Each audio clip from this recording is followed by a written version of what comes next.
ஓம் ஸ்ரீ சாய்ராம்.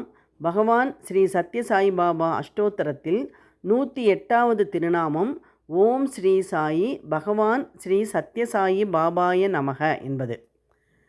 இதை நாம் முதலிலேயே பார்த்தோம். சாய் பாபா, சத்யசாயி பாபா என்பதற்கு என்ன பொருள் என்று. சத்யா என்பது அவருடைய பெயர். சாயி என்னும் வார்த்தையிலே சா என்பது தந்தையையும் ஆயி என்பது தாயையும் குறிக்கும். சாய் பாபா என்று தான் அவர் தன்னை அறிவித்து கொண்டார். அதாவது சத்யா என்னும் பெயரிலே தந்தையாகவும் தாயாகவும் இருக்கக்கூடிய சாய் பாபாவை வணங்குகிறேன் என்று இதற்கு பொருள்.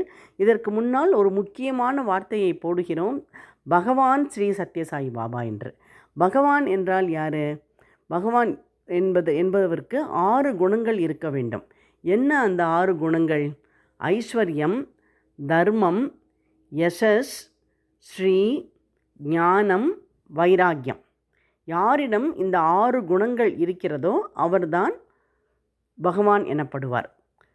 ஐஸ்வர்யம் என்றால் சிறந்தது என்று பொருள், எங்கும் நிறைந்திருப்பது என்றும் சொல்லலாம். தர்மம் என்றால் நமக்கு தெரியும், தர்மம், அறம். யசஸ் என்றால் புகழ். ஸ்ரீ என்றால் நிறைய இருப்பது, செல்வம் என்றும் சொல்லலாம். ஞானம் என்பது இங்கே அறிவு என்றால் மெய்யறிவு, மெய்ஞானம். வைராக்கியம் என்றால் பற்றற்ற நிலை. இந்த 6 குணங்களும் பாபாவிற்கு உண்டு என்பதை நாம் இதற்கு முந்தைய எல்லா அஷ்டோத்திரங்களிலும் பல அஷ்டோத்திரங்களிலே பார்த்துவிட்டோம்.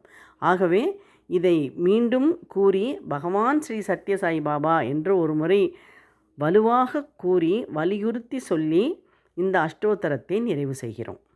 ஓம் ஸ்ரீ சாயி பகவான் ஸ்ரீ சத்யசாயி பாபாய நமக. ஓம் ஸ்ரீ சாய்ராம்.